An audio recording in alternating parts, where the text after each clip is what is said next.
You are looking at Julian's pronunciation guide, where we look at how to pronounce better some of the most mispronounced words in the world, like this other curious word. But how do you say what you're looking for today?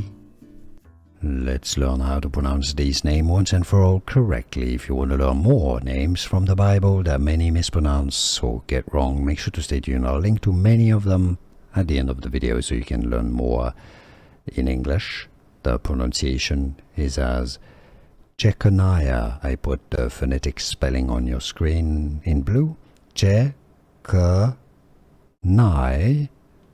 The stress is on the ni syllable. Jeconiah. Here are more videos on how to pronounce more confusing words and names too many mispronounced. Like this video if you found it useful. I appreciate your support. I'll see you soon and thanks for watching.